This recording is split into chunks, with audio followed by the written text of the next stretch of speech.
इस दुनिया में अब तक करोड़ों लोग अलग अलग युद्धों में अपनी जान गंवा चुके हैं। इनमें से कुछ युद्ध ऐसे थे जिन्हें टाला जा सकता था, तो कुछ ऐसे थे जिनका नतीजा लोगों के लिए बहुत हैरान कर देने वाला था। इनमें से कुछ युद्ध बहुत ताकतवर शासकों द्वारा जीते गए थे, तो वहीं कुछ ऐसे भी थे जिन्हें किसी कमजोर शासक ने अपने से कई गुना ताकतवर शासक को हराया। लेकिन क्या युद्ध केवल ताकत का खेल है? क्या जिस शासक के पास ज्यादा आधुनिक हथियार और ज्यादा बड़ी सेना है, केवल वही युद्ध का विजेता बनता है? क्या यही चीजें युद्ध का भविष्य निर्धारित करती हैं, या कुछ और चीजें भी हैं जो युद्ध की दिशा को प्रभावित करती हैं? युद्ध को लेकर कई बड़े बड़े दार्शनिकों ने कई सारी किताबें लिखी हैं। किसी किताब में कुछ ने अपने दुश्मन को कैसे जल्दी हराया जाए ये बताया है, तो कुछ ने अपनी किताब में ये समझाया है कि कैसे हम युद्ध में अपने आप को हार से बचा सकते हैं। लेकिन इनमें से कोई भी किताब ये नहीं बताती कि कैसे एक युद्ध को टाला जाए, और यदि युद्ध एक बार शुरू हो जाए तो कैसे कम से कम नुकसान के साथ उसे जीता जाए। किस प्रकार युद्ध के संसाधनों का ठीक से इस्तेमाल किया जाए, और कैसे युद्ध के दौरान अपने सैनिकों को नियंत्रण में रखा जाए।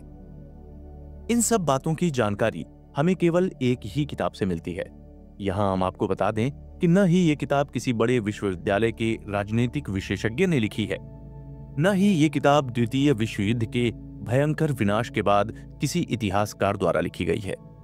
ये किताब की रचना तो आज से करीब 2500 साल पहले की गई थी, मगर आज भी ये किताब हमें एक युद्ध से जुड़े सभी सवालों के जवाब देती है। ये युद्ध केवल युद्ध भूमि से जुड़े हुए नहीं है, बल्कि हमारे जीवन में आने वाली अलग अलग समस्याओं के साथ चलने वाले युद्ध का समाधान भी इस किताब में दिया गया है। इस किताब को लिखने वाला व्यक्ति किसी बड़े विश्वविद्यालय से निकला कोई डिग्री धारक नहीं है, बल्कि वो खुद दुनिया के सबसे ताकतवर साम्राज्य में से एक का सेनापति था, जिसने अपने पूरे जीवन काल में एक भी युद्ध नहीं हारा। तो आखिर कौन था ये व्यक्ति जिसने आर्ट ऑफ वॉर जैसे महान ग्रंथ की रचना की? लगभग 500 ईसा पूर्व चीन के एक साम्राज्य में एक बहुत ही बुद्धिमान दार्शनिक पैदा हुआ था, जो आगे चलकर चीन के एक बड़े साम्राज्य का सेनापति बना। सेनापति रहते हुए उसने एक भी जंग नहीं हारी, और अंत में उसने एक ऐसे महान ग्रंथ की रचना की जिसने आने वाले कई सदियों तक लोगों को युद्ध की कला के बारे में शिक्षा दी। ये महान व्यक्ति था चीनी दार्शनिक और राजनीतिक विशेषज्ञ सुन त्सू। सुन त्सू का जन्म भले ही आज से करीब 2500 साल पहले हुआ हो, लेकिन उनकी युद्ध की तकनीकें आज भी हर युद्ध के संदर्भ में सटीक साबित होती हैं। केवल युद्ध ही नहीं, बल्कि सामान्य जीवन में भी सुन त्सू की बातें बहुत ही मददगार साबित होती हैं। इस किताब को पढ़कर न जाने कितने बड़े बड़े सेनानायक दुनिया की बड़ी से बड़ी जंग जीते हैं। ये किताब कई सैनिकों के लिए भी एक वरदान की तरह साबित हुई है। मगर ये किताब केवल युद्ध भूमि पर जाने वाले लोगों के ही काम की नहीं है। इसका इस्तेमाल आम लोग भी अपने जीवन की समस्याओं का समाधान ढूंढने में कर सकते हैं। सुन त्सू की ये किताब आपको अपने जीवन में आने वाली हर प्रकार की समस्याओं से निकालने में सहायता करेगी। इसके साथ ही इस किताब के जरिए आप युद्ध कला के ऐसे कई बेहतरीन नियम सीखेंगे जो आपने पहले कभी सुने भी नहीं होंगे। आज भी यदि आप किसी को युद्ध लड़ते हुए देखते हैं, तो दोनों शासकों में से विजेता शासक वो होता है जो सुन त्सू की किताब आर्ट ऑफ वॉर में लिखी सलाह को मानता है। आप सुन रहे हैं Kuku FM art of war. मैं हूं आरजे असर। कुकू एफएम सुने जो मन चाहे। परिस्थितियों का हिसाब लगाना। सुन त्सू कहते हैं कि युद्ध एक देश के लिए बहुत बड़ा मुद्दा होता है। यह जिंदगी और मौत का सवाल होता है, जिसमें या तो आप बचते हैं या फिर आपके देश का पूरा विनाश हो जाता है। इसलिए युद्ध शुरू करने से पहले एक देश को 5 बहुत ही जरूरी चीजों को परखना चाहिए, और उसी के अनुसार परिस्थितियों का हिसाब लगाना चाहिए। ये हिसाब काफी महत्वपूर्ण होता है। जैसे किसी मंदिर में एक पुजारी ध्यान लगाकर पूजा करता है, उसी तरह युद्ध में जाने से पहले आपको खुद को सबसे अलग करके अपने दिमाग को संतुलित तरीके से एक जगह एकत्रित करना होता है। सुन त्सू के अनुसार यह प्रक्रिया केवल आपके विचारों को एकत्रित करने के लिए है। इसके बाद आपको कुछ जरूरी चीजों के बारे में सोचना है। ये जरूरी चीजें हैं रास्ता, स्वर्ग, मैदान, नायक और कानून। इस तरह आप युद्ध के शुरू होने से पहले ही उसके नतीजों के बारे में समझ सकते हैं। इसमें सबसे बड़ी चीज है रास्ता। यहाँ रास्ते का अर्थ है कि किन कारणों से किसी भी देश के लोगों को अपने देश के नेताओं और बड़े अधिकारियों जैसी सोच रखनी चाहिए। ये जानना जरूरी इसलिए हो जाता है क्योंकि यदि उस देश की सेना के सिपाहियों को ही अपने अधिकारियों पर भरोसा नहीं है तो वो जंग में पूरे उत्साह के साथ प्रदर्शन नहीं कर पाते। इसी के चलते भरोसा इस प्रकार का होना चाहिए कि भले ही आप उन्हें जिंदगी दो या मौत, लेकिन आपको उनके धोखा देने का कोई खतरा ना हो। इसके बाद दूसरी चीज है स्वर्ग। इसका मतलब है आने वाले मौसम संबंधी बदलाव, जो एक युद्ध में बहुत ही महत्वपूर्ण भूमिका निभाते हैं। वहीं तीसरी चीज है मैदान, जिसका अर्थ ये है कि आपको आने वाले हर खतरे, हर परेशानी का पूरा अंदाजा होना चाहिए, जैसे कि आने वाली परेशानी आपसे कितनी दूर है और कितनी बड़ी है। चौथी चीज है नायक, जिसका अर्थ है बुद्धिमत्ता, साहस और अनुशासन। एक युद्ध को इन तीन चीजों के बगैर जीतना नामुमकिन है। इसके बाद आती है हमारी सबसे आखिरी चीज, जो है कानून। इसका अर्थ है चीजों की सप्लाई और खर्चे पर नियंत्रण। एक युद्ध में जो जरूरी चीजें लोग भूल जाते हैं वो ये है कि युद्ध बहुत अधिक खर्चा मांगता है। जो देश अपने खर्चों को सही ढंग से बांटता है वही युद्ध में विजेता बनता है। किसी शासक के पास यदि इन चारों चीजों के सभी गुण मौजूद हैं तो युद्ध में विजेता वही बनेगा। इसलिए किसी भी शासक को इन 5 चीजों की अच्छी खासी जानकारी होनी चाहिए। एक शासक को यह पता होना चाहिए कि उसकी सेना के किस अधिकारी के पास रास्ता है, किस अधिकारी के पास योग्यता है, किस अधिकारी ने स्वर्ग और मैदान को कब्जे में लिया है, किसका कानून पर नियंत्रण है। इन्हीं चीजों के आधार पर एक शासक अपने आप को विजेता बना पाएगा। शुन त्सू कहते हैं कि यदि कोई सैन्य जनरल मेरी इन बातों को ध्यान में रखता है और उन्हें इस्तेमाल करता है तो वो जंग जरूर जीतेगा। यदि वो इनका ध्यान नहीं रखता तो किसी भी जंग में वो कभी नहीं जीत पाएगा। इसलिए ऐसे सैन्य अधिकारी को हटा देना ही बेहतर है। शुन त्सू आगे कहते हैं कि युद्ध एक तरह का छलावा होता है। इसलिए यदि आप युद्ध में योग्य हो तो अपने दुश्मन को हमेशा ये दिखाएं कि आप योग्य नहीं हैं। इसी तरह से अगर आप फुर्तीले हैं तो आप अपने दुश्मन को दिखाएं कि आप फुर्तीले नहीं हैं। इसके अलावा अगर आप अपने दुश्मन के पास हैं तो अपने दुश्मन को ऐसा दिखाएं कि आप उससे बहुत दूर हैं। वहीं आपके दुश्मन को किस चीज का लाभ हो रहा है तो उन्हें और चिढ़ाइए। अगर वो भ्रमित हो रहे हैं तो इस बात का फायदा उठाएं। अगर वो बहुत ज्यादा ताकतवर है तो उनसे बचकर रहें। वैसे ही अगर वो संगठित हैं तो उन्हें अलग कीजिए। यदि वो शांत हैं तो उन्हें घमंडी बनाएं। अपने दुश्मन पर तब हमला करें जब वो तैयार ना हो। आप युद्ध के क्षेत्र में तब जाएं जब उन्हें आपसे इसकी बिल्कुल भी उम्मीद ना हो। सुन त्सू इस तरह से युद्ध की भयावहता बताकर ये बताना चाहते हैं कि इसके बारे में सीख और समझ कितनी जरूरी है। युद्ध का अर्थ दो लोगों के लड़ने से बहुत ऊपर होता है। इसमें सामाजिक, आर्थिक, राजनीतिक और भावनात्मक पहलू भी शामिल होते हैं जो एक सेना के एक युद्ध में नतीजे को प्रभावित करते हैं। जब एक राष्ट्र युद्ध में उतरता है तो भले ही उसका सीधा सीधा असर केवल उसकी सेना पर ही हो, लेकिन उसका अलग अलग तरीकों से असर उसके देश के हर नागरिक पर होता है, यहाँ तक कि दूसरे देशों पर भी होता है। सामान्य जीवन में आप अपने आसपास आने वाली समस्याओं को टाल सकते हैं, लेकिन युद्ध के दौरान आपके पास ये विकल्प नहीं होता। इसलिए युद्ध को पहले से ही टालने की कोशिश की जानी चाहिए। इसके लिए जरूरी है कि आप उस युद्ध से जुड़े हर उस नतीजे को समझें जो आप आगे देखने वाले हैं। इस तरह के युद्ध की रणनीति हमें जीत दिलाती है। युद्ध करने से पहले जो व्यक्ति इन बातों को ध्यान में रखेगा वही विजेता घोषित होगा। इस प्रकार अपने दुश्मन पर विजय हासिल करने के लिए आपको इन 5 अलग अलग चीजों के बारे में ध्यान रखकर हिसाब लगाना होगा। ये बहुत जरूरी है कि हम युद्ध में जाने से पहले अपने दुश्मन के बारे में सभी जानकारी हासिल कर लें। एक दुश्मन वो होता है जो आपको नुकसान पहुंचाना चाहता है, लेकिन आपके जीवन में कई ऐसी दुविधाएं होती हैं जो वास्तव में आपके दुश्मन द्वारा पैदा नहीं की जा रही होती। ये आपके दोस्तों या परिवारजनों द्वारा ही बनाई जाती हैं। हालांकि उनका समस्या पैदा करने का ऐसा कोई इरादा नहीं होता। ऐसे में सुन त्सू की ये तकनीकें आप यहाँ पर भी इस्तेमाल कर सकते हैं। ऐसी परिस्थिति में आपको उस ओर झुकना है जहां आपके सबसे ज्यादा सही काम हो रहे हों। शुन त्सू के अनुसार एक सामान्य युद्ध के लिए इन चीजों की जरूरत पड़ती है: 1000 घोड़ों के रथ, सामान को पहुंचाने के 1000 रथ, 1000 अतिरिक्त सैनिक और उनके खर्चे का सही ढंग से वितरण, अतिरिक्त सामान जैसे गोंद, लकड़ी इत्यादि। वहीं एक शासक हर दिन 1000 सोने की मुद्राओं का खर्च मानकर भी चल सकता है। इसी तरह से 1,00,000 सैनिकों की सेना खड़ी की जा सकती है। यहाँ सुन त्सु ने युद्ध की एक बड़ी तस्वीर की ओर देखा है। वो अपना विचार युद्ध के बड़े हथियारों और तकनीकों के साथ शुरू नहीं करते, बल्कि उनके अनुसार युद्ध छोटी छोटी चीजों से बहुत अधिक प्रभावित होता है। इसके लिए आपको हर छोटी सी छोटी चीज के बारे में बहुत ही गहराई से पता होना चाहिए। जैसे अपने दुश्मन से बचने का क्या नतीजा हो सकता है, इसका आपको पहले से ही अंदाजा होना चाहिए। आपके पास किसी भी आवश्यक सामान की कमी नहीं होनी चाहिए। खाने पीने का सामान, राशन, घोड़े इत्यादि के लिए चारा, ये सब ऐसी चीजें हैं जो युद्ध के दौरान अक्सर कई सारे सेनानायक सबसे अंत में रखते हैं, मगर सुन त्सु इन चीजों को सबसे आगे रखते हैं। इसके साथ ही सुन त्सु एक शासक से ये भी सवाल पूछते हैं कि क्या वो युद्ध में अपने इतने सारे संसाधन खर्च करने के लिए तैयार हैं, क्योंकि कई सारे शासक ऐसे होते हैं जो युद्ध के नतीजे के बारे में सोचे बगैर ही युद्ध में कूद जाते हैं। वो ये नहीं सोचते कि एक युद्ध किस तरह से राष्ट्र के संसाधनों को तेजी से खत्म करने लगता है। सबसे बड़ी बात तो ये है कि इतने सब संसाधन खर्च करने के बाद भी आपको ये आश्वासन नहीं मिल सकता कि इस युद्ध में आपकी जीत होगी ही। इसलिए युद्ध में जाने से पहले ही हर तरह के नतीजों के लिए तैयार होना, यही एकमात्र विकल्प एक शासक के लिए बचता है।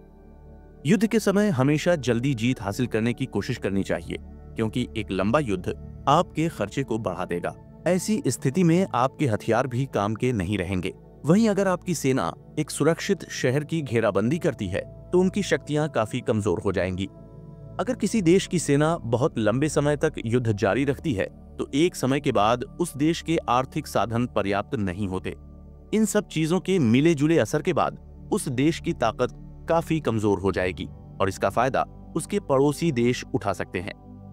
उस स्थिति में आपके पास भले ही कितने ही बुद्धिमान मंत्री क्यों ना हो, लेकिन वो भी इस अनहोनी को नहीं रोक पाएंगे। यदि कोई सेनानायक दुश्मन के आगे बढ़ने से पहले तक युद्ध के लिए तैयार नहीं हो पाता तो उसके बचने के मौके काफी कम होते हैं। उस स्थिति में किसी भी प्रकार की बुद्धिमत्ता उसे नहीं बचा सकती, क्योंकि जब एक आत्मविश्वास के बिना थकी हुई और बिना किसी संसाधन के खड़ी सेना के सामने एक पूरी तरह से तैयार और आत्मविश्वास से भरी एक बड़ी सेना हमला करने के लिए तैयार होती है, तो उस वक्त उस कमजोर सेना का हर सैनिक यही चाहेगा कि वो उस युद्ध का हिस्सा न बने। इसके लिए जरूरी है कि एक सेना नायक को हर वक्त युद्ध के लिए तैयार रहना चाहिए। एक सेना के लिए हर दिन युद्ध का दिन हो सकता है। सुन त्सु आगे कहते हैं कि इन सब कारणों के चलते मैंने एक भी ऐसी सैन्य कार्यवाही नहीं सुनी जहां बहुत लंबे समय तक चलने वाले युद्ध में कोई जीता हो, लेकिन मैंने ऐसे कई युद्ध देखे हैं जो कमजोर व छोटे शासकों द्वारा लड़े गए थे, मगर उन युद्धों में एक फुर्ती थी और उस फुर्ती की वजह से ही छोटे व कमजोर शासक उस युद्ध को जीत सके। इसलिए किसी भी राष्ट्र को कभी भी लंबे समय तक चलने वाले युद्ध से कोई फायदा नहीं पहुंचा है। एक और चीज जो एक सेना अध्यक्ष को हमेशा ध्यान में रखनी चाहिए वो ये है कि अपने हथियार अपने देश से ले जाएं, लेकिन अपना राशन अपने दुश्मनों से लें। केवल ऐसा करके ही एक सेना राशन और हथियार दोनों में पर्याप्त हो पाएगी, क्योंकि एक देश पर युद्ध के समय अपनी सेना को लंबी दूरी तक राशन पहुंचाने का काफी दबाव होता है। अगर देश का शासक अपनी सेना को राशन का ज्यादातर हिस्सा भेज देता है तो आम लोग भूखे मरने लग जाएंगे, चीजों की कीमतें बढ़ जाएंगी और इससे लोगों के पास पैसा खत्म होने लगेगा। अंत में उस शासक को टैक्स बढ़ाने होंगे, जिससे एक पूरा राष्ट्र कमजोर पड़ जाएगा। एक समझदार सेनानायक हमेशा अपने दुश्मन से ही राशन लेगा, वो उसे हराएगा और उसके इलाकों से पूरा राशन और बाकी के संसाधन लेगा।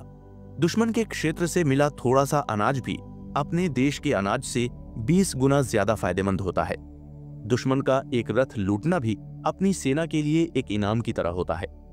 इसलिए युद्ध में जो भी सैनिक दुश्मन के 10 रथ पकड़े, शासक को उसे इनाम देना चाहिए। दुश्मन के इलाकों के झंडे को अपने झंडे से बदलें, उनके रथों को अपनी सेना में मिला लें और पकड़े हुए सैनिकों के साथ अच्छा व्यवहार करें। इस तरह हम दुश्मन को हराकर अपनी सेना की ताकत को बढ़ा सकते हैं।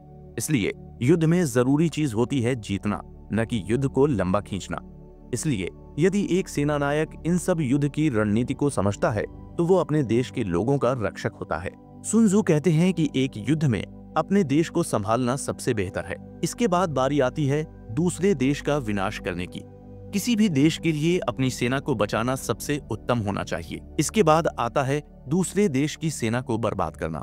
युद्ध में अपनी सेना की टुकड़ियों को बचाना सबसे बेहतर होता है और इसके बाद आता है दुश्मन की टुकड़ियों का विनाश करना। इसलिए एक युद्ध में अपने दुश्मन की सेना को खत्म करने से ज्यादा जरूरी अपनी सेना को बचाए रखना होता है।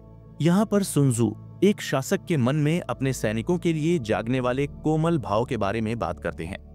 सुन त्सू के अनुसार युद्ध भले ही विनाश का प्रतीक हो, लेकिन उस युद्ध में भी सैनिकों के भीतर दया भाव होना चाहिए।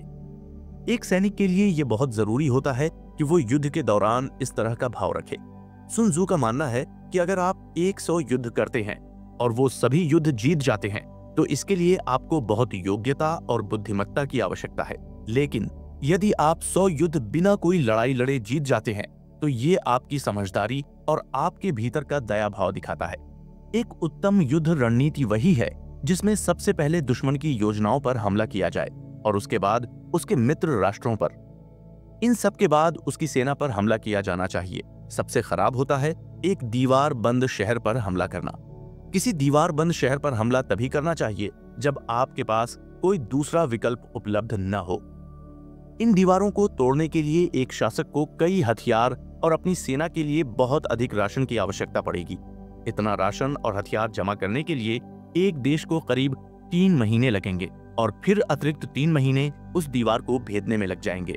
अगर सेना नायक अपना सब्र खो बैठता है और अपनी सेना को सीधा दीवार की ओर भेज देता है तो लगभग उसकी 1/3 सेना मारी जाएगी और वो शहर भी उसके कब्जे में नहीं आएगा। एक बेहतरीन सेना नायक इस तरह के शहरों को बिना किसी हमले से जीत लेता है। ये किसी भी युद्ध के मुख्य सिद्धांत होते हैं। अगर दुश्मन की सेना 10 गुना ताकतवर है तो उसे घेर लो, वहीं अगर वो 5 गुना ताकतवर है तो उस पर सीधा हमला कर दो। इसी तरह यदि वो दुगनी ताकतवर का है तो उसे बांट दो। अगर वो आपके बराबर है तो उनसे लड़ने के लिए तैयार रहो और यदि वो आपसे संख्या में कम है तो उन पर ध्यान मत दो। आखिर में यदि वो कमजोर है तो उन्हें छोड़ दो। सुन त्सू ऐसा इसलिए मानते हैं क्योंकि उनका मानना है कि यदि एक सेना आपसे 10 गुना ताकतवर है लेकिन आप तब भी उसके साथ मुकाबला कर रहे हैं तो इस बात की पूरी संभावना है कि आपके दुश्मन की सेना आत्मविश्वास में बहुत कमजोर पड़ जाएगी।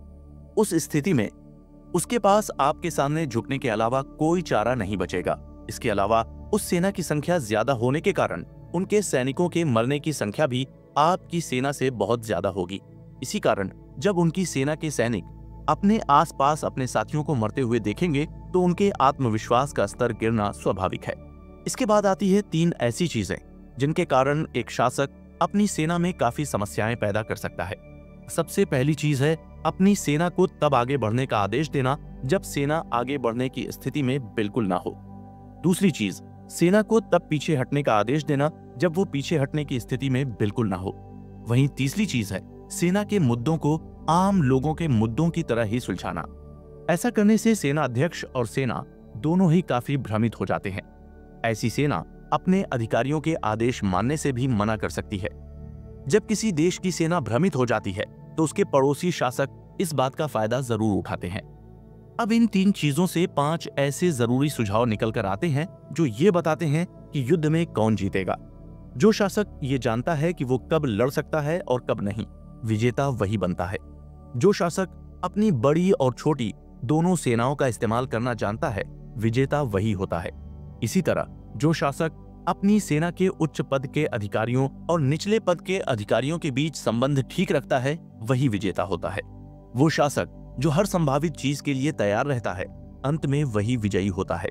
जिस शासक का सेना नायक बहुत ही योग्य और काबिल होता है और उसका शासक उसके काम में ज्यादा दखलंदाजी नहीं करता, वही शासक जीतता है।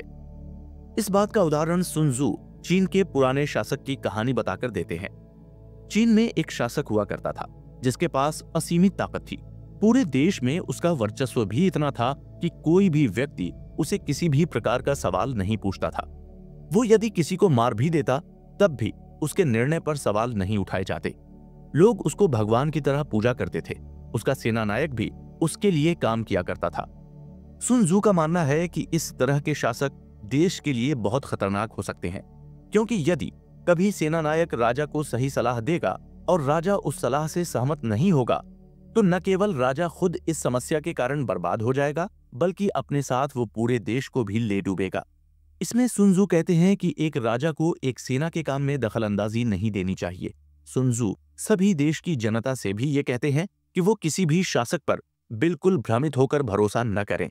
अपने शासकों से लगातार सवाल पूछते रहें, क्योंकि उन शासकों की एक गलती का भुगतान पूरे देश के लोग करते हैं। इसी कारण सुन त्जू कहते हैं कि जो अपने दुश्मन और अपने आप को अच्छे से समझता है, वो 100 युद्ध लड़ने के बाद भी खतरे में नहीं आएगा। जो अपने दुश्मन को नहीं समझता लेकिन अपने आप को समझता है, वो कई बार जीतेगा तो कई बार हारेगा। वहीं जो व्यक्ति न अपने दुश्मन को समझता है और न ही खुद को, वो हर युद्ध में खतरा मोल लेता है। सुन त्जू कहते हैं कि पुराने समय में जो बेहतरीन योद्धा हुआ करते थे, वो सबसे पहले अपने आप को सुरक्षित करते थे और फिर अपने दुश्मन के असुरक्षित होने का इंतजार करते थे।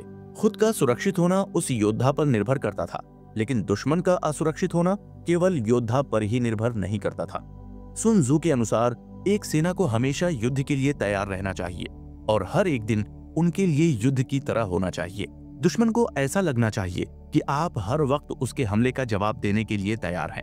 इसलिए सुन त्जू का मानना है कि युद्ध में आप जीतेंगे, ये बात केवल और केवल आप पर ही निर्भर करती है। आपकी तैयारी ही आपको युद्ध में विजेता बनाती है या फिर हराती है। जितनी मजबूती से आप अपनी तैयारी करते हैं, वो तैयारी उतनी ही देर तक आपको आपके दुश्मन के हमलों से बचा कर रखती है। इसलिए बहुत से योद्धा हमेशा अपने आप को तो सुरक्षित कर लेते थे, लेकिन ऐसा आवश्यक नहीं था कि वो अपने दुश्मनों को असुरक्षित कर पाए। ऐसा कहा जाता है कि एक योद्धा ये जान सकता है कि जीता कैसे जाए, लेकिन जब जीतने की बारी आती है तो केवल कुछ ही योद्धा इसमें सफल हो पाते हैं।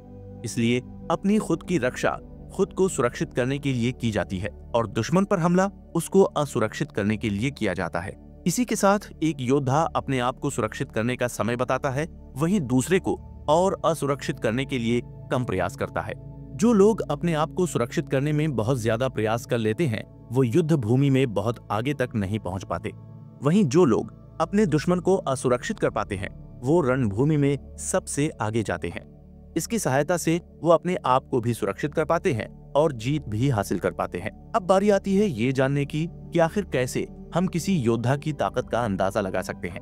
जैसे एक लकड़ी की डंठल को उठाना ताकत का प्रतीक नहीं होता, वैसे ही सूर्य और चंद्रमा को देख पाना एक बहुत अच्छी आंखों के होने का प्रतीक नहीं होता। तूफानों की आवाज सुन पाने का अर्थ ये नहीं है कि आपके सुनने की क्षमता बहुत ज्यादा है।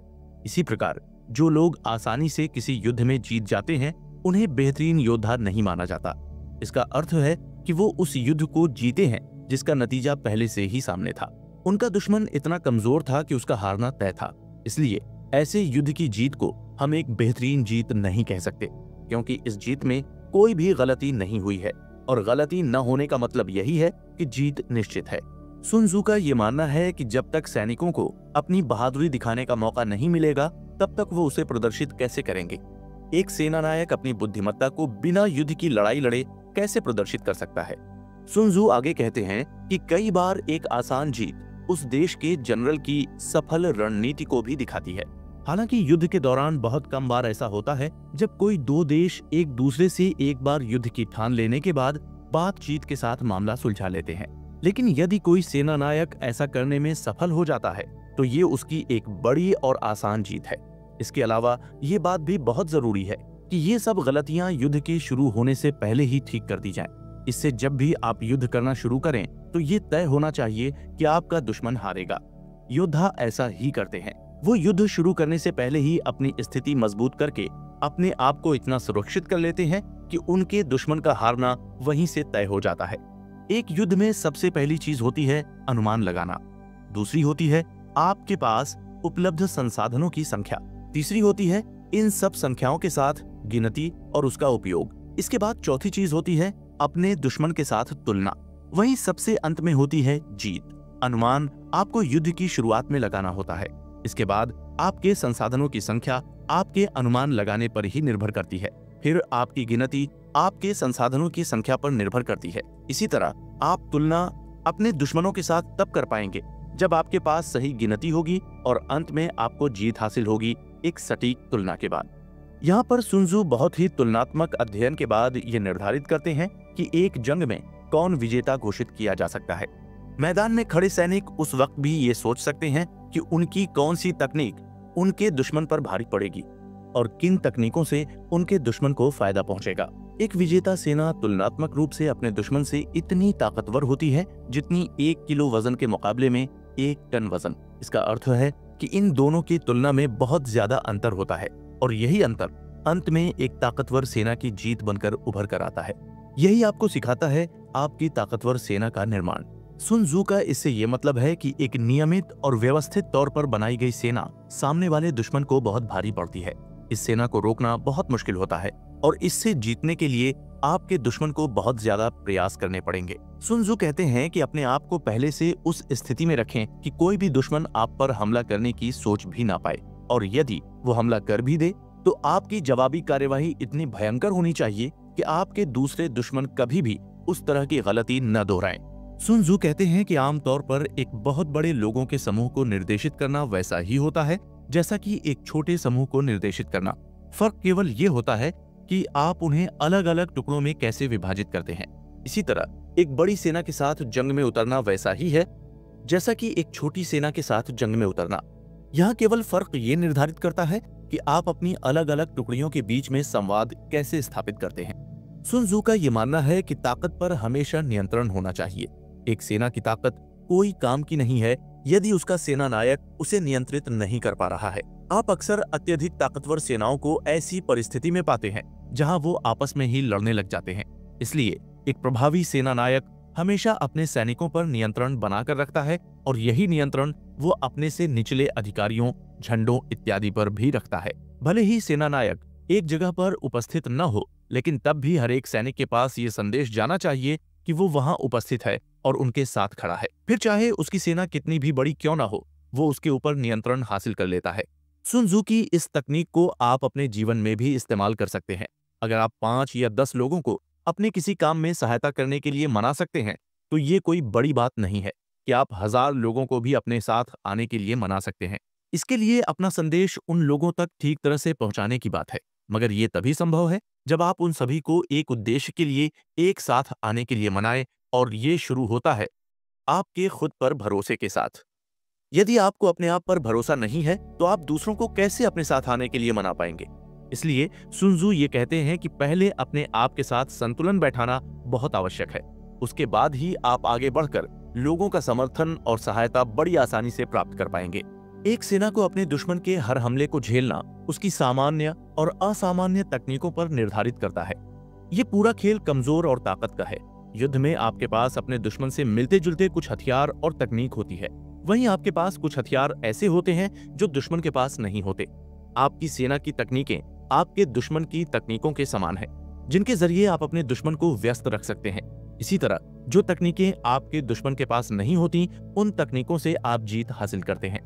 इसके अलावा जो योद्धा असामान्य तरीकों पर महारत हासिल कर लेते हैं, उनके पास नई नई तकनीकों की कोई कमी नहीं होती। सूरज और चांद की तरह हर बार अस्त होने के बाद भी वो वापस निकलते हैं। चारों मौसमों की तरह वो हर बार जाने के बाद फिर से लौट आते हैं। यहाँ सुन त्सू ये समझाना चाहते हैं कि सामान्य और असामान्य तकनीकों को अलग अलग समय पर इस्तेमाल करना चाहिए, क्योंकि आप एक ही प्रकार की तकनीक पर बहुत ज्यादा निर्भर नहीं रह सकते। जिस प्रकार सूरज और चांद आते जाते रहते हैं और मौसम बदलते रहते हैं, उसी प्रकार आपको भी जंग के दौरान सामान्य और असामान्य तकनीकों का संतुलन बनाकर रखना चाहिए। जिस परिस्थिति में जो तकनीकें ज्यादातर मददगार साबित हों, उसे इस्तेमाल करना चाहिए। इन कुछ असामान्य तकनीकों से अनगिनत नई व बेहतरीन तकनीकें बनाई जा सकती हैं। ये बिल्कुल वैसा ही है जैसा संगीत के केवल 7 स्वर होते हैं, लेकिन उन 7 स्वरों के अलग अलग मिलाप से अनगिनत प्रकार का संगीत बनाया जा सकता है। उसी प्रकार संसार में केवल 5 मूलभूत रंग हैं, लेकिन उन रंगों के अलग अलग मिलाप से हजारों प्रकार के नए रंग बनाए जा सकते हैं। वैसे ही हम जो भी चीजें खाते हैं, उनमें केवल 5 मूलभूत स्वाद उपस्थित होते हैं, मगर इनके मिश्रण से आप कई प्रकार के स्वाद ले सकते हैं। ठीक उसी प्रकार एक जंग में केवल 2 ही प्रकार के हमले हो सकते हैं, या तो सामान्य या फिर असामान्य। असामान्य हमलों में आप अनगिनत प्रकार की तकनीकों को इस्तेमाल करते हैं, तो वहीं सामान्य तकनीकें आपको जीत दिलाती हैं। लेकिन हम इसे ऐसे समझ सकते हैं कि एक बांध में रुका हुआ पानी जब निकल कर आता है तो वो अपने सामने आने वाली हर चीज को अपने साथ बहा कर ले जाता है। ये शक्ति को दर्शाता है। एक पक्षी अपने शिकार पर एक झटके से हमला करता है, ये चीज सटीकता को दर्शाती है। इसलिए युद्ध में योद्धा की ताकत का कोई मुकाबला नहीं होना चाहिए, उसके समय की सटीकता सबसे बेहतर होनी चाहिए। शक्ति और सटीकता के इस रिश्ते को हम धनुष और तीर से समझ सकते हैं। उदाहरण के लिए आप शक्ति को एक प्रकार का धनुष मान सकते हैं। जिस वक्त आप अपने तीर को छोड़ते हैं वही आपके हमले की सटीकता का निर्धारण करता है। एक योद्धा बड़े से बड़े युद्ध के बीच बिल्कुल भी भ्रमित नहीं होता। एक बड़े युद्ध के बीच उनकी सेना अपने दिए गए आदेशों को नहीं भूलती। वहीं ये बात ध्यान रखने वाली है कि अव्यवस्था पहले व्यवस्था से ही आती है। डर साहस का हिस्सा है और कमजोरी ताकतवर लोगों से ही आती है। अव्यवस्था का व्यवस्था से आना ये एक संगठन से जुड़ा है। डर का साहस से आना शक्ति से जुड़ा है। वहीं कमजोरी का ताकत से निकलना यह सेना के निर्माण से संबंधित है। इसलिए जो अपने शत्रुओं को अपने अनुसार चलाना चाहते हैं वो इस तरह से अपनी सेना का निर्माण करते हैं और उनसे हमला करवाते हैं। इस तरह उनके दुश्मनों को उसका जवाब देना ही पड़ता है। वो अपने दुश्मनों को पहले थोड़ा लालच देते हैं और फिर वो उन्हें उस लालच तक आने के लिए मजबूर करते हैं। इसके बाद वो छुपकर अपने दुश्मन के उनके पास आने का इंतजार करते हैं। इसी प्रकार वो अपने खुद के लिए सही योद्धाओं का चयन करते हैं और अपनी ताकत का पूरा इस्तेमाल करते हैं। इसे आप इस तरह से समझ सकते हैं कि एक पहिया जब किसी सीधी सतह पर होता है तो वो एक जगह पर पड़ा रहता है, वहीं जब वो पहिया किसी ढलान वाली जगह पर होता है तो वो लुढ़कने लगता है। एक पत्थर जिसके 4 कोने हैं वो लुढ़कता नहीं है, लेकिन जब उसे गोल कर दिया जाता है तो वो लुढ़कने लगता है। इसी तरह एक युद्ध में आप अपनी ताकत का कैसे इस्तेमाल करते हैं वही आपकी वास्तविक ताकत है। सुन त्सू के अनुसार आमतौर पर युद्ध में जो दुश्मन की भूमि पर पहले कब्जा कर लेता है वो दुश्मन से एक कदम आगे होता है। इसी तरह जो युद्ध भूमि में देरी से आता है वो एक कदम पीछे रह जाता है। युद्ध में सबसे जरूरी चीज ये है कि आप अपने दुश्मन को अपने अनुसार चलने पर मजबूर करें, न कि आप अपने दुश्मन के अनुसार चलें। दुश्मन को अपने अनुसार निर्णय लेने देना उन्हें फायदा पहुंचाने का मौका देता है। उसे वो सब करने से रोकना जो वो करना चाहता है, यही उसका नुकसान दिखाता है। इसलिए यदि आपका दुश्मन आराम कर रहा है तो उस पर छोटे छोटे हमले करके उसे थकाएं। यदि आपके दुश्मन के पास खाने पीने के सभी संसाधन है तो उसे उन संसाधनों पर कब्जा न करने दें और उसे भूखा ही रहने दें। यदि आपका दुश्मन किसी एक जगह पर डेरा डालकर बैठा है तो आपको सबसे पहले उसे उस जगह से हटाना होगा। उन जगहों पर हमला करें जहां से उसे अपनी सुरक्षा करने के लिए जल्दी में भागना पड़े। दुश्मन की उन जगहों पर हमला कीजिए जहां वो सबसे कम उम्मीद करे। सुन त्सू का ये मानना है कि एक आदमी अपनी पूरी ताकत के साथ यदि अपनी सेना को एक बेहतरीन जगह पर खड़ा कर दे तो उसे हराना बहुत मुश्किल होता है। अगर कोई दुश्मन ताकतवर सेना से लड़ने आता है तो वो जरूर लालच या गुस्से के चलते आ रहा होता है, न कि बुद्धिमत्ता के कारण। मगर जल्द ही उसको ये एहसास भी हो जाता है कि उसका ये हमला उसके लिए बहुत बड़ी गलती साबित होने वाला है। इसी प्रकार एक सेना अपनी जगह से हिले बिना भी अपने दुश्मन की जल्दबाजी उसके खिलाफ इस्तेमाल कर सकती है। इसी कारण सुन त्सू कहते हैं कि युद्ध के शुरू होने से पहले ही आप अपने आप को उस पहाड़ की तरह बना लें जो किसी भी परिस्थिति में अपने सिद्धांतों से बिल्कुल नहीं हटेगा। एक शांत मगर ताकतवर सेना के साथ आप अपनी ऊर्जा और संसाधन बचा कर रखेंगे, जबकि आपका दुश्मन अपने गुस्से और लालच के चलते अपने संसाधनों और ऊर्जा का बढ़ चढ़कर उपयोग कर रहा होगा। इसके चलते वो इसे जल्द ही काफी हद तक खर्च भी कर देगा। इससे जब तक वो आपसे लड़ने आएगा तब तक वो बहुत कमजोर हो चुका होगा। ऐसी जगहों से आगे बढ़ें जहां आपका दुश्मन मौजूद नहीं है। यदि आप ऐसा नहीं करते तो दुश्मन की सेना के मौजूद होने के कारण आप बड़ी संख्या में अपने सैनिकों को खो सकते हैं। इसलिए हमला इस तरह से करें जिससे आपका दुश्मन खुद को बचा भी न सके, मगर ऐसा करते वक्त आप खुद को इतना सुरक्षित रखें कि आपके दुश्मन का हमला आपको कोई नुकसान न पहुंचा सके। जो लोग युद्ध में बहुत बेहतरीन होते हैं वो हमेशा उन्हीं जगहों पर हमला करते हैं जहां उनका दुश्मन ये समझ ही नहीं पाता कि वो उसे कैसे रोके। ऐसे योद्धा अपने आप को इस तरह से सुरक्षित करके रखते हैं कि उनका दुश्मन ये समझ नहीं पाता कि उन पर कहां हमला करे। इस तरह धीरे धीरे दुश्मन की सेना अनियंत्रित होने लगती है, जिससे वो किसी भी प्रकार का आदेश समझ नहीं पाती। यहीं से दुश्मन का हारना तय होने लगता है। अगर आपको अपने दुश्मन पर ऐसा हमला करना है जिससे वो उभर ना पाए तो हमेशा उसके कमजोर हिस्सों पर हमला करें।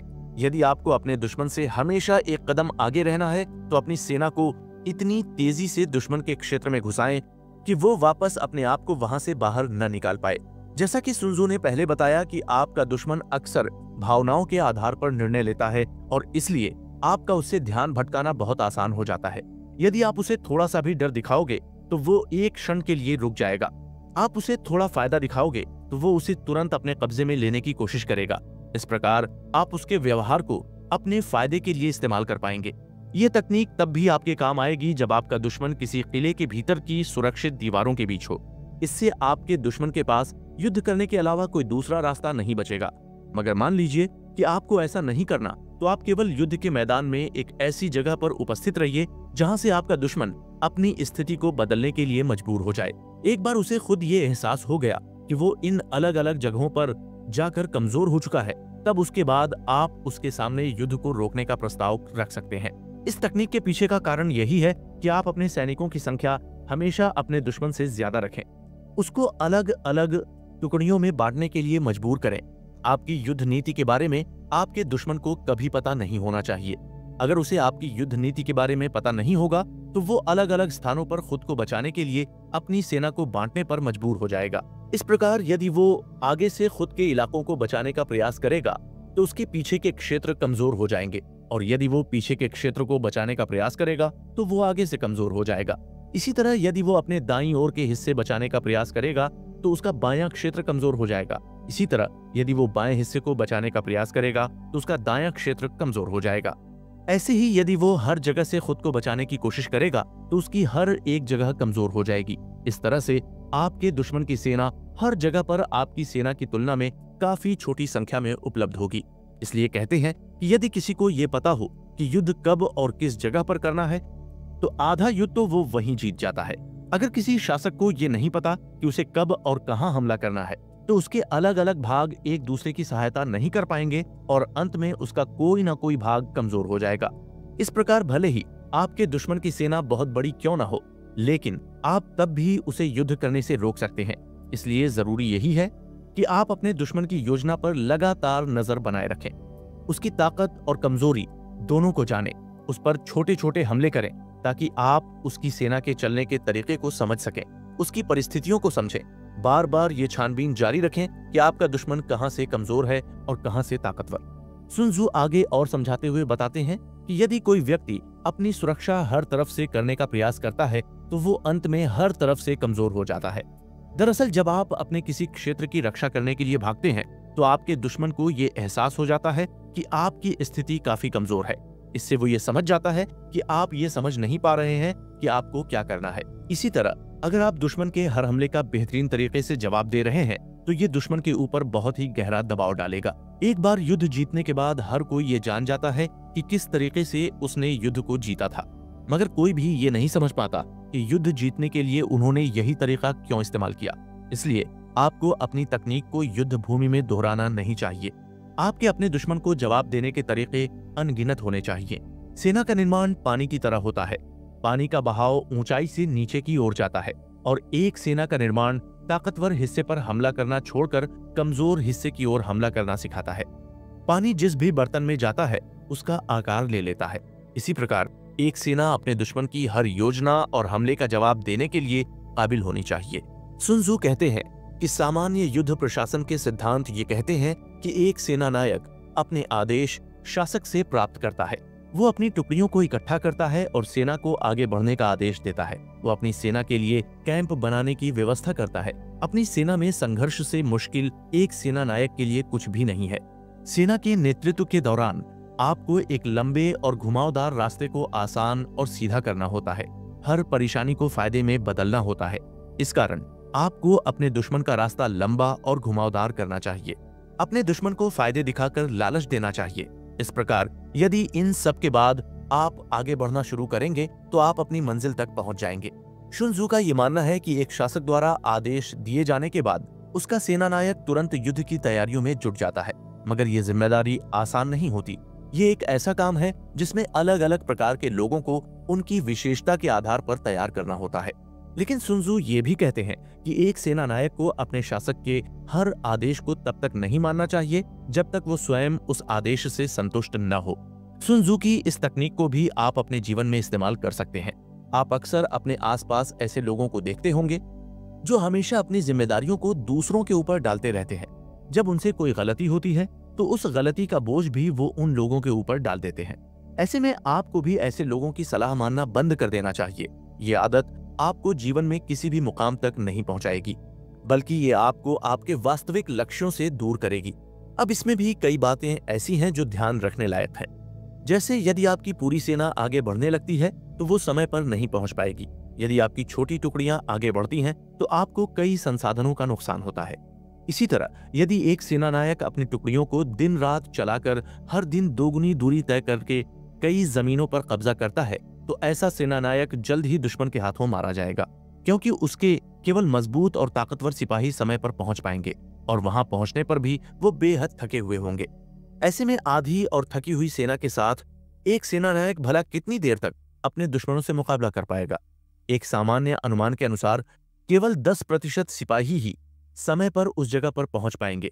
वहीं अगर सेनानायक ये कोशिश करता है कि वो इससे थोड़ी कम दूरी तय करेगा तो केवल आधे सैनिक ही अपनी मंजिल तक पहुंच पाएंगे। मगर इसके बाद भी उस सेनानायक को दुश्मन के हाथों मारे जाने का काफी डर होगा। इसी तरह यदि कोई सेनानायक हर दिन इससे भी कम दूरी तय करता है तो उसकी करीब 75% सेना मंजिल तक पहुंच पाएगी। सुन त्सू यहाँ ये समझाना चाह रहे हैं कि हर निर्णय अपने साथ कुछ खतरे लेकर आता है। जब आप युद्ध भूमि पर होते हैं तो आपका हर निर्णय कुछ खतरों के साथ आता है। ऐसे में आपको उस निर्णय को लेना चाहिए जिसमें सबसे कम खतरा हो।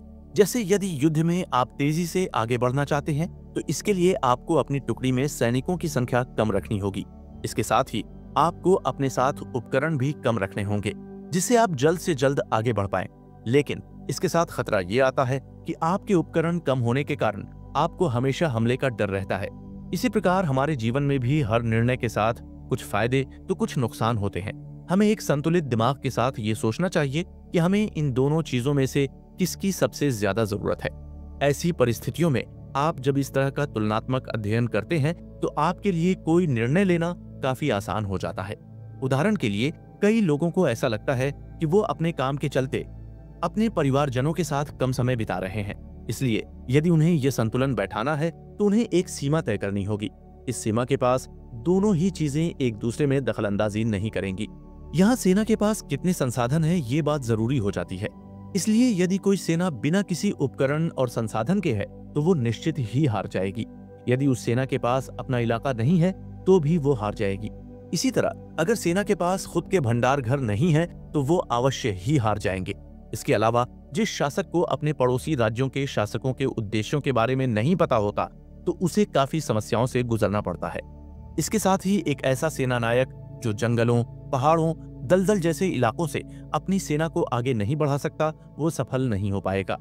इसी तरह जो सेनानायक ऐसे क्षेत्रों में स्थानीय लोगों की मदद नहीं लेगा वो भी ज्यादा आगे नहीं बढ़ पाएगा। इसलिए ऐसा कहा जाता है कि एक सेना आत्मविश्वास के साथ बनाई जाती है, उसे लाभ देकर आगे बढ़ाया जाता है।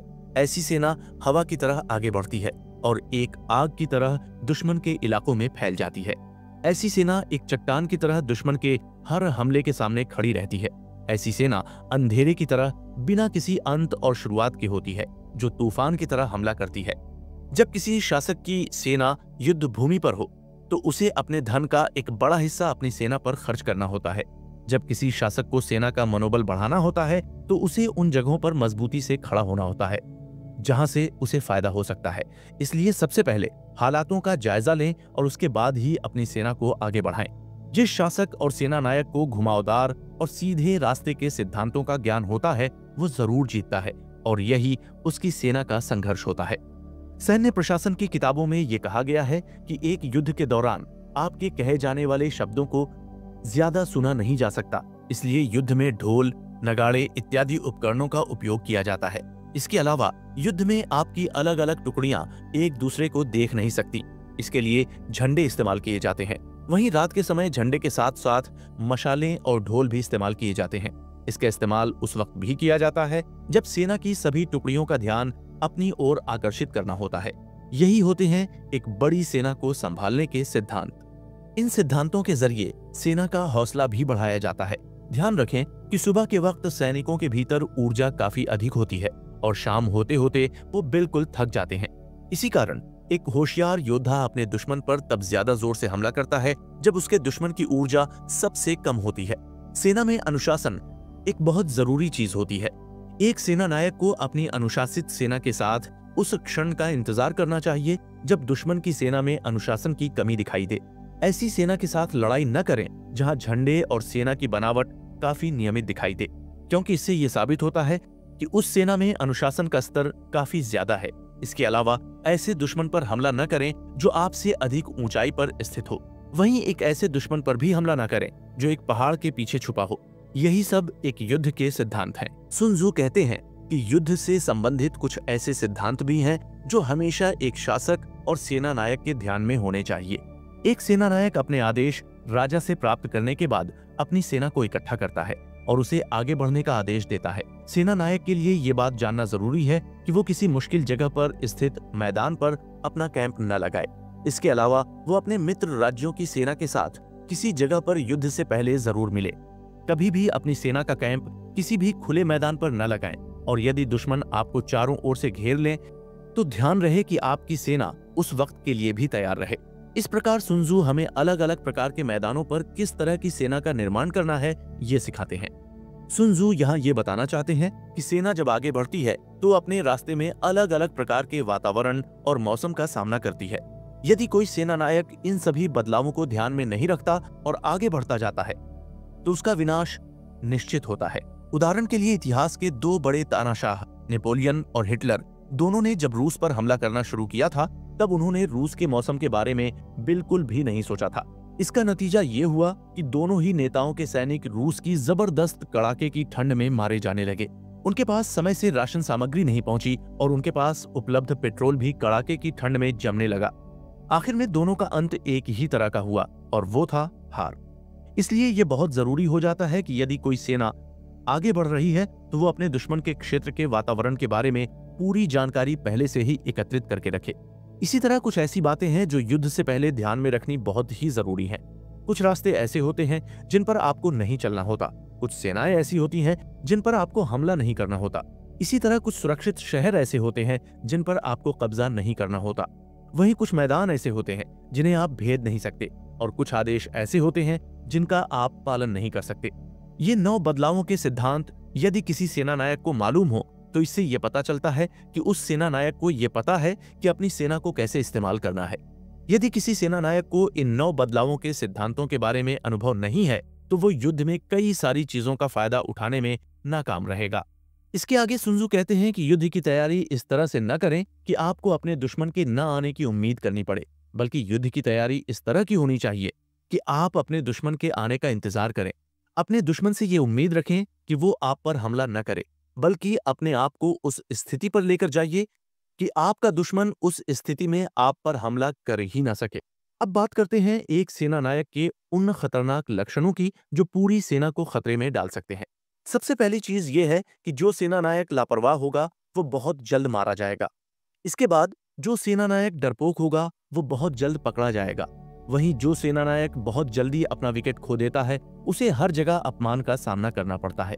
इसी तरह जो बहुत अधिक आदर्शवादी होता है उसे शर्मिंदगी का सामना करना पड़ सकता है, और जो लोगों के आसपास रहने का शौकीन होता है उसे बहुत चिंता का सामना करना पड़ सकता है। उदाहरण के लिए आपके शासक की विचारधारा के चलते एक सेना नायक अपने शासक के आदेश को मानने से मना भी कर सकता है। इसी प्रकार वो अपने सैनिकों को भी बिना वजह इस विद्रोह में घसीट लेता है।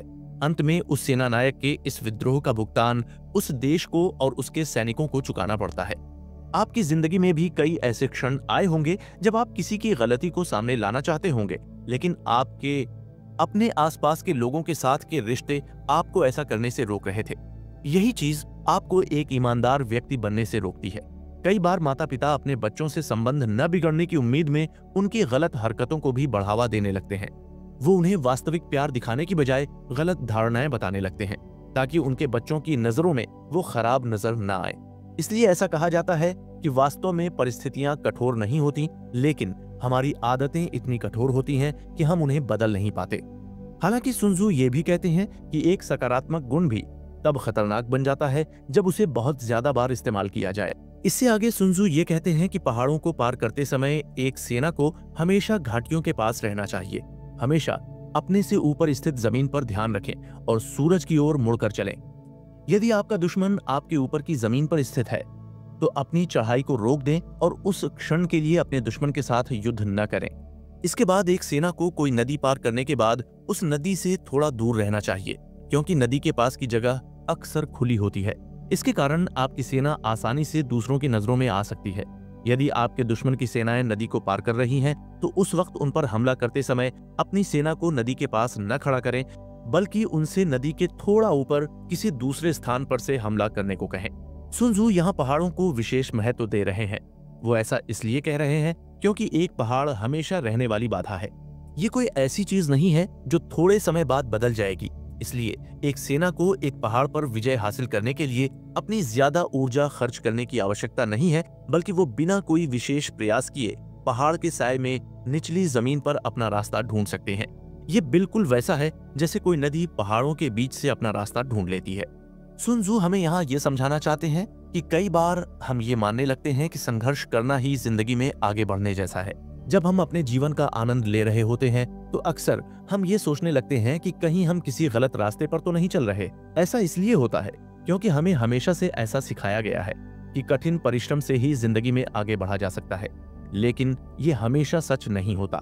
संघर्ष करने का मतलब ये नहीं है कि आप अवश्य ही आगे बढ़ रहे हैं, और आसान रास्ते पर चलने का मतलब ये नहीं है कि आप अपने लक्ष्य की ओर नहीं बढ़ रहे हैं। बुद्धिमान लोग एक काम को कम से कम प्रयास में और अधिक गुणवत्ता के साथ पूरा करते हैं। वहीं जो लोग ज्यादा दिमाग का इस्तेमाल नहीं करते, वो एक आसान से काम में भी बहुत ज्यादा कठिन बनाकर उसे अपने लिए जानबूझकर मुश्किल करते हैं। किसी दलदली जगह को पार करते समय जल्द से जल्द उस जगह से बाहर निकल जाएं, और यदि किसी कारणवश किसी दलदली जगह पर युद्ध शुरू हो जाए तो अपनी सेना को हमेशा घास और पेड़ों के आसपास रखना चाहिए। यदि किसी जगह पर ऐसी नदियां व झरने मौजूद हैं जिन्हें पार करना लगभग नामुमकिन है, तो ऐसी जगहों से सेना को हाथों हाथ दूर ले जाना चाहिए। यहाँ एक बात और ध्यान रखने लायक है कि जब आप अपनी सेना को उस जगह से दूर ले जाएं, तो आपको कोशिश ये करनी चाहिए कि आप अपने दुश्मन की सेना को दूसरी ओर लेकर जाएं। आपको अपने दुश्मन की सेना को इस तरह से गिराना है कि उनके पास बचने के रास्तों पर मुश्किल नदियां और झरने ही रह जाएं। जब आपकी सेना किसी दलदली जगह से गुजर रही हो जहां बहुत अधिक घास और पेड़ मौजूद हों, तो उस पूरे इलाके की अच्छी तरह से छानबीन करनी चाहिए, क्योंकि वहां पर आपका दुश्मन आपके आने के इंतजार में बैठा हो सकता है।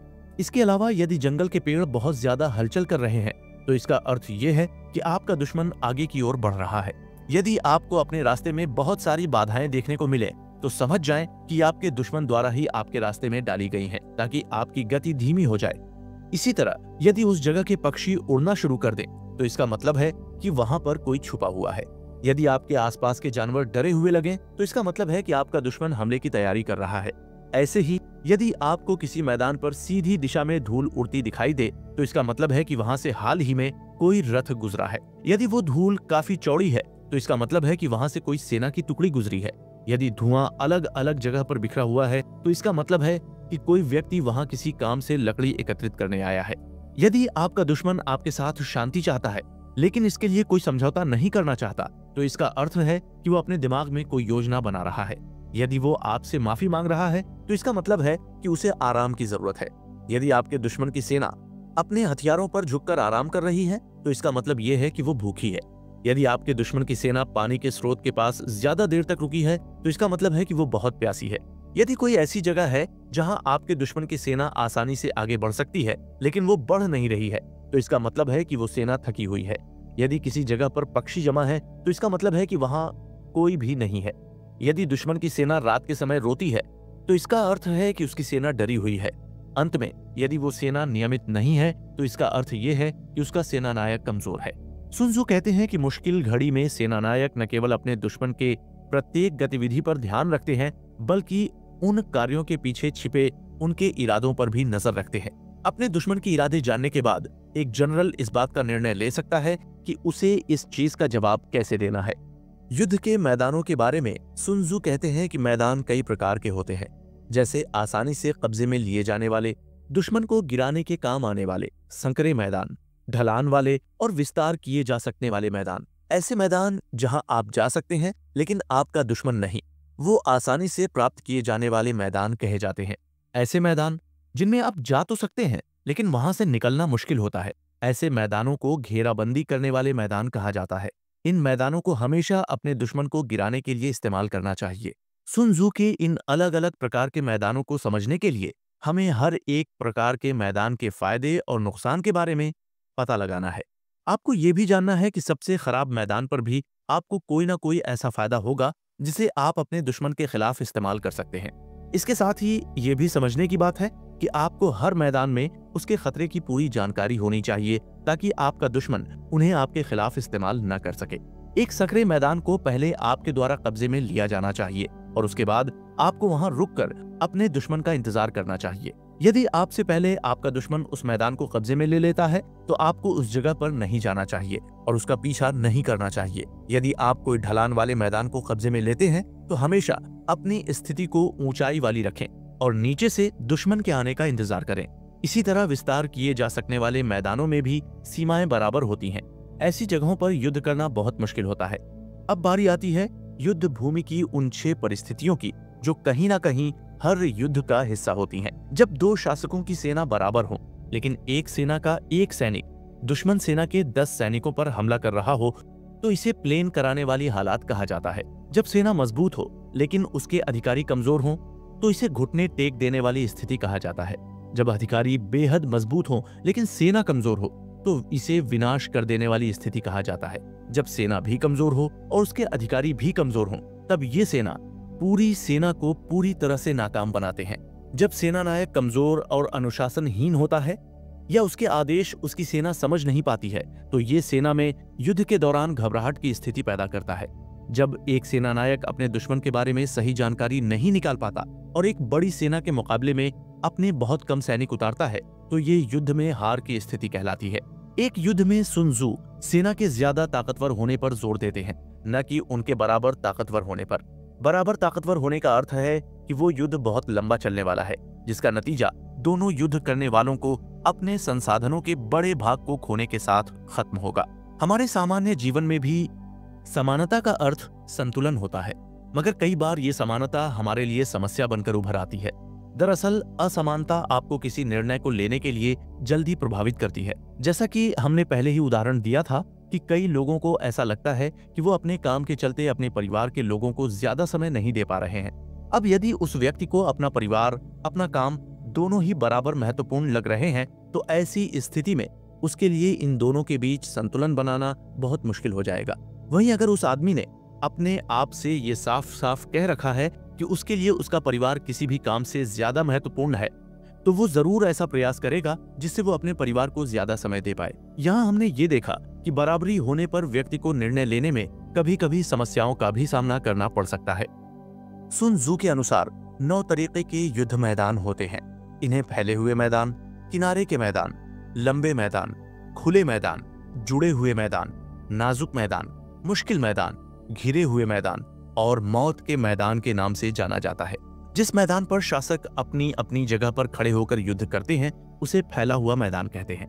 जिस मैदान पर शासक एक दूसरे के क्षेत्र में घुसकर युद्ध करते हैं लेकिन बहुत ज्यादा अंदर नहीं जाते उसे किनारे के मैदान कहा जाता है। ऐसा मैदान जिस पर कब्जा करके आपको फायदा होता है इसे लंबे मैदान कहा जाता है। ऐसे मैदान जहां कभी भी कोई भी आ जा सकता है उसे खुला मैदान कहा जाता है। ऐसे मैदान जिसे आसानी से घेरा जा सकता है उसे घिरा हुआ मैदान कहा जाता है।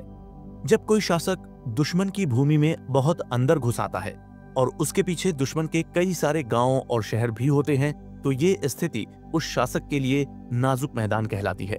युद्ध भूमि में एक मैदान ऐसा भी है जहां जो व्यक्ति अपनी पूरी ताकत के साथ लड़ता है वही विजेता कहलाता है और जो अपनी पूरी ताकत के साथ नहीं लड़ता वो हारता है।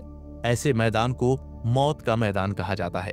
इन सभी मैदानों की कोई ना कोई विशेषताएं हैं।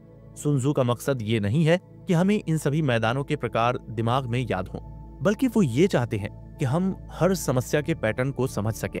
कल को यदि हमें कोई ऐसा मैदान देखने को मिले जहां पर किन्हीं 2 प्रकार के मैदानों की मिली जुली समस्याएं देखने को मिले तो उस वक्त आप अपने आप से एक नई और बेहतरीन रणनीति निकाल सकें और अपनी सेना को विजय दिला सकें। ये 9 मैदान केवल उदाहरण के लिए हैं जो हमें ये बताते हैं कि जब हम किसी मैदान को देखते हैं तो आखिर उसकी कौन सी चीज युद्ध में हमें प्रभावित करती है। इसलिए हम ऐसा कह सकते हैं कि सुन त्सु आगे कहते हैं कि एक फैले हुए मैदान पर कभी भी जंग नहीं करनी चाहिए, एक किनारे वाले मैदान पर कभी भी रुकना नहीं चाहिए। इसी तरह एक फैले हुए मैदान पर हमला नहीं करना चाहिए, एक खुले हुए मैदान पर कभी भी अकेले अकेले नहीं होना चाहिए, घिरे हुए मैदान पर अपने मित्र राष्ट्रों के साथ मिलना चाहिए, नाजुक मैदान पर रुकना चाहिए, मुश्किल मैदान पर दबाव बनाना चाहिए और मौत के मैदान पर अपनी पूरी ताकत के साथ जंग लड़नी चाहिए। पुराने समय के अनुभवी योद्धा युद्ध की शुरुआत अपने दुश्मन की एकता को तोड़ने के साथ करते थे। उनके अधिकारियों के बीच फूट डलवाने से लेकर उनकी सेना का आत्मविश्वास गिराना उनका पहला काम होता था। वो अपने दुश्मन को इस तरह से अलग कर देते थे कि उनका वापस जुड़ पाना लगभग नामुमकिन हो जाता था, और अगर किसी कारणवश दुश्मन वापस जुड़ भी जाते थे तो वो संगठित नहीं हो पाते थे। युद्ध के नियमों के बारे में सुन त्सु कहते हैं कि युद्ध में आगे तब बढ़ना चाहिए जब उससे आपको लाभ हो, और तब रुकना चाहिए जब आपको आगे बढ़ने से कोई लाभ न हो रहा हो। सुन त्सु कहते हैं कि अगर कोई मुझसे पूछे कि यदि दुश्मन संख्या में बहुत ज्यादा हो और वो आगे बढ़ रहा हो तो इसकी जवाबी कार्यवाही क्या होनी चाहिए, तो ऐसी स्थिति में आपको दुश्मन की उस चीज का ध्यान रखना है जो उसके लिए बहुत कीमती है। अगर एक बार आप दुश्मन की उस चीज को अपने कब्जे में ले लेंगे तो उसके बाद आपका दुश्मन आपके अनुसार ही काम करेगा। यहाँ सुन त्सु वास्तव में हमें परेशानियों को झेलना सिखा रहे हैं, जिससे यदि कोई विपरीत परिस्थिति भी आती है तो हम उसमें अपने आप को शांत रखकर उसका समाधान ढूंढ सकें। सुन त्सु आगे कहते हैं कि समय के साथ आप अपनी सेना की एकता को बढ़ाते हुए अपने दुश्मन की एकता को कम भी कर सकते हैं। आपको अपनी सेना को मजबूत रखते हुए दुश्मन की सेना को नुकसान पहुंचाना है, यही आपका मुख्य उद्देश्य है। जब आप अपने आप को इतना मजबूत बना लेते हैं कि आपका दुश्मन खुद ही ऐसी गलती कर बैठे जिससे आपको फायदा हो, और साथ ही वो तब युद्ध को छोड़ने के लिए भी तैयार हो जाए, इसके लिए वो आपकी सभी शर्त मानने के लिए भी तैयार हो जाएगा। आगे सुन त्सु कहते हैं कि युद्ध में सबसे निर्णायक चीज रफ्तार होती है। दुश्मन की सेना की कम तैयारी का फायदा उठाने के लिए ऐसे नए रास्ते अपनाएं जिनके लिए आपका दुश्मन बिल्कुल भी तैयार नहीं है। सामान्य तौर पर किसी सेना पर हमला करने का ये तरीका है कि आप अपने मैदान में अपनी पूरी टुकड़ियों के साथ एकजुट होकर बहुत अंदर तक घुस जाना है। इस स्थिति में सामने वाली सेना उस हमले को रोक नहीं पाएगी। यहाँ रफ्तार का अर्थ केवल तेजी से चलना नहीं है, बल्कि ये है कि आप अपनी आने वाली समस्याओं का समाधान कितनी जल्दी ढूंढते हैं। आपको इस तरह के नए वातावरण में ढलने के लिए अपने दुश्मन से कम समय लेना है, यानी जैसे ही आपके सामने कोई नई मुसीबत आए तो आप जल्दी से उसका समाधान निकाल लें। यदि आप ऐसा करने में सफल हो जाते हैं तो आप अपने दुश्मन से हमेशा एक कदम आगे रहेंगे। जितनी हो सके उतनी उपजाऊ जमीन अपने कब्जे में लेते हुए अपनी सेना को आगे बढ़ाएं। इससे आपके पास आगे चलकर राशन की भी कमी नहीं होगी। सेना नायक की यह जिम्मेदारी होती है कि वो अपनी और अपनी सेना के स्वास्थ्य का पूरा ध्यान रखे, उन सबको संगठित रखे और उनमें आत्मविश्वास बनाए रखे। जब अपनी सेना को लेकर कोई सेनापति आगे बढ़ रहा हो तो उसकी सेना एक निश्चित पैटर्न में आगे नहीं बढ़ना चाहिए। सेना नायक को अपनी सेना को हमेशा मुश्किल से मुश्किल परिस्थितियों के लिए भी तैयार करना चाहिए। मुश्किल परिस्थितियों में उनके पास केवल दो ही विकल्प होने चाहिए, एक जंग को जीतना या दूसरा जंग में मारे जाना। सुन त्सु का मानना है कि किसी काम को न करने के लिए भी उतना ही अनुशासन चाहिए होता है जितना कि किसी काम को करने के लिए चाहिए होता है। जब आप ये समझ जाते हैं कि अपनी सीमाओं में किस तरह से रहना है और कैसे गलत समय पर की गई कोई चीज आपको हमेशा नुकसान देती है, तो इससे बेहतर है कि आप उसे यूं ही छोड़ दें। जब आप ये जान जाते हैं कि किस चीज की आपके दुश्मन को सबसे ज्यादा फिक्र है, तो आप उसके आगे के कामों को बहुत अच्छी तरह परख सकते हैं और उसी के अनुसार अपने अगले कदम का विचार भी कर सकते हैं। उस परिस्थिति में वो सेना अपनी पूरी ताकत से प्रदर्शन दिखाएगी। ऐसे हालातों में उन सैनिकों को किसी भी बात का डर नहीं होगा। अगर दुश्मन के मैदान में बहुत अंदर तक घुसने के बाद भी वो संगठित है तो बिल्कुल अंदर जाने के बाद तो उसके पास कोई दूसरा विकल्प नहीं होगा। उन्हें लड़ना ही होगा, भले ही वो अनुशासित न हो, लेकिन वो इतने बेवकूफ भी नहीं है। वो उस स्थिति में अपने शासक के लिए नहीं बल्कि अपनी जान के लिए लड़ेंगे। इस तरह की सेना को तैयार करने के लिए ये जरूरी है कि उनका सेना नायक बहुत ही शांत, दूरदर्शी, आत्मविश्वासी और अनुशासित हो। यदि वो अपनी योजना में किसी भी प्रकार का बदलाव करे तो उसके बारे में अपने सैनिकों को बताए और उनसे राय ले। एक सेना नायक युद्ध के भीतर प्रवेश करने तक अपनी सेना को अपने काबू में रखता है और युद्ध में प्रवेश करने के बाद उन्हें करो या मरो की परिस्थिति में छोड़कर उन्हें अपना बेहतरीन प्रदर्शन करने देता है। वो उनकी उस परिस्थिति से बच निकलने की सभी संभावनाओं को ऐसे खत्म कर देता है जैसे किसी टापू पर पहुंचने के बाद नाव को आग लगा देना। अब बारी आती है ये जानने की कि आखिर कैसे कोई सेना अपने दुश्मन के क्षेत्र में घुस सकती है। दुश्मन के इलाकों में बहुत अंदर तक घुस चुकी सेना को तब संगठित होना चाहिए जब वो दुश्मन के मैदान में ज्यादा अंदर तक नहीं घुसी हो। जब वो सेना दुश्मन के इलाके के बिल्कुल बीच में होती है तो उस वक्त उन्हें अपने आप को ये बताना आना चाहिए कि जब उनके पास कोई विकल्प नहीं होगा तब उन्हें अंतिम सांस तक लड़ना है, और जब वो खतरे में होंगे तो वो हर आदेश को मानने वाले होने चाहिए। सुन त्जू के अनुसार एक युद्ध में 5 प्रकार के आग के हमले हो सकते हैं। पहला आग का हमला जलते हुए सैनिक, दूसरा जलते हुए राज्य, तीसरा जलते हुए उपकरण, चौथा जलते हुए भंडार घर और 5वां जलते हुए हथियार। आग से जुड़े हमलों की तैयारी पहले से ही पूरी तरह से कर लेनी चाहिए। इन हमलों के लिए विशेष प्रकार के मौसम उचित होते हैं। यहाँ जलते हुए सैनिकों का ये मतलब नहीं है कि आपको किसी सैनिक को जलाना है, बल्कि इसका ये मतलब है कि आपको इमारतों में आग लगानी है जिसमें वो सैनिक रह रहे हैं। इससे वो वहां से बाहर निकलकर भाग जाएंगे और आपको युद्ध में इसका फायदा मिलेगा, क्योंकि जब आपके दुश्मन का बहुत बड़ा संसाधनों का स्रोत जल जाता है तो उससे उबर पाना उसके लिए काफी मुश्किल हो जाता है। आग ऐसी चीज होती है जो भले ही ज्यादा नुकसान न करे, लेकिन लोगों के मन में एक डर जरूर पैदा करती है। जब सैनिक अपने कैंप में बहुत बड़े स्तर पर आग लगी हुई देखते हैं तो उनके मन में भय का माहौल पैदा होता है। वो ये समझने लगते हैं कि उनका दुश्मन कभी भी उनकी जान ले सकता है। जब सैनिकों के मन में एक बार ये डर पैदा हो जाता है तो उसके बाद किसी भी हालत में वो अपने पूरे आत्मविश्वास के साथ युद्ध नहीं लड़ सकते। वो हर वक्त अपनी मौत के डर से पीछे हटने की कोशिश करते रहते हैं। आग से जुड़े हमलों के दौरान 5 प्रकार के बदलावों के लिए हमेशा तैयार रहना चाहिए। सबसे पहला ये है कि अगर आपने दुश्मन के कैंप के भीतर आग लगाई है तो आपको तुरंत उसी वक्त उसके कैंप के बाहर भी आग लगानी है। दूसरा, यदि आग लगाने के बाद भी आपका दुश्मन शांत है तो आपको इंतजार करना चाहिए और उस वक्त उस पर हमला नहीं करना चाहिए। अगर संभव हो तो आप उसके कैंप के बाहर भी आग लगा सकते हैं, यदि इससे आपका कार्य पूरा हो सके तो। यदि आग की लपटें ऊपर की ओर आ रही हैं तो हमला नीचे की ओर से न करें, क्योंकि इससे उस आग का आपके दुश्मन पर कोई असर नहीं होगा। यदि कभी पूरे दिन हवा चलती रहती है तो इस बात की बहुत संभावनाएं हैं कि रात में हवाएं रुक जाएंगी। जो लोग आग के इन हमलों में सहायता करते हैं उनका बुद्धिमान होना बहुत आवश्यक है। इसी तरह जो लोग आग के हमलों के दौरान पानी का इस्तेमाल करते हैं उनका ताकतवर होना बहुत आवश्यक है। पानी का इस्तेमाल आपके दुश्मन द्वारा आग को बुझाने के लिए किया जा सकता है। यदि कोई सेना नायक जंग में जीत हासिल कर लेता है तो इन हमलों में भी सफल हो जाता है, लेकिन वो इन हमलों से मिले फायदों को पहचान नहीं पाता, तो ये पूरे युद्ध की बर्बादी है। इसलिए सुन त्जू कहते हैं कि एक बुद्धिमान जनरल एक योजना के बारे में सोचता है, जबकि एक बेहतरीन जनरल उसे लागू करता है। आग के हमले करने के लिए आसपास की परिस्थितियां काफी मददगार होनी चाहिए। सुन त्जू इन्हीं परिस्थितियों के बारे में विस्तार से बताते हैं। आपको सबसे पहले ये पता करना है कि आपका दुश्मन इस तरह के हमलों के लिए बिल्कुल भी तैयार नहीं है। आपको अपने दुश्मन की मनोवैज्ञानिक स्थिति पता करनी है कि क्या वो इस तरह के हमले के बाद गुस्से में बिना सोचे समझे कोई कदम उठाएगा या नहीं। उपकरणों की पहले से तैयारी कर लेनी चाहिए। इससे सुन त्जू का ये मतलब है कि अपने हमले की पहले से पूरी तैयारी रखना। आप इस तरह के हमलों में बिल्कुल भी गलती नहीं कर सकते, क्योंकि इस प्रकार के हमलों में आप गलती करते हैं तो आपको दुश्मन के बहुत बड़े हमले का सामना करना पड़ सकता है। जहां लाभ न हो वहां जाने की कोई आवश्यकता नहीं है। जहां आपको कुछ भी न मिलता हो वहां सेना का इस्तेमाल नहीं करना चाहिए। जिस व्यक्ति से किसी भी तरह का खतरा न हो उससे कोई युद्ध नहीं करना चाहिए। जहां लाभ दिखे उसी ओर चलना चाहिए। यही तरीके हैं एक राष्ट्र और उसकी सेना को सुरक्षित रखने के। सुन त्जू की इन तकनीकों को आप अपने जीवन में भी इस्तेमाल कर सकते हैं। अपने दुश्मन को सबसे अधिक परेशान करने का जरिया उसके घमंड को चूर करना होता है।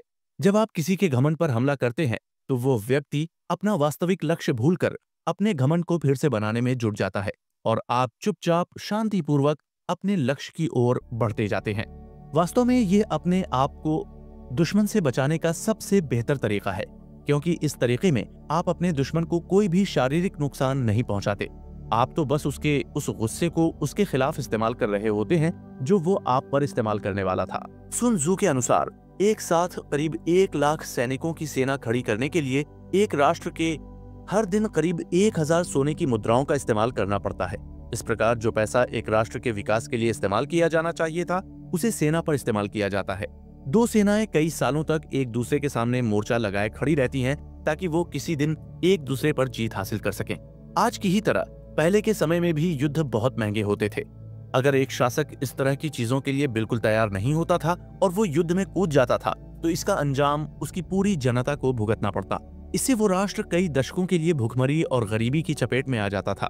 युद्ध के दौरान एक सैनिक लड़ने जाता है तो करीब 7 परिवार ऐसे होते हैं जो उससे सीधे जुड़े होते हैं और उससे बहुत प्रभावित होते हैं। इसलिए युद्ध का नुकसान केवल आर्थिक ही नहीं होता, बल्कि एक पूरा देश एक युद्ध के दौरान तनाव में होता है। युद्ध केवल सीमाओं में ही नहीं लड़ा जाता, बल्कि एक देश का हर एक आम इंसान युद्ध का भुगतान करता है।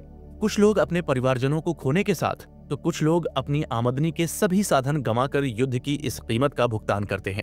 इसलिए एक शासक को अपनी जनता की इस पीड़ा के प्रति संवेदनशील होना चाहिए, जिससे यदि वो अपने घमंड के चलते युद्ध शुरू करने जा रहा है तो उसे ये सोचना चाहिए कि उसके पूरे राष्ट्र पर इसका क्या प्रभाव पड़ेगा।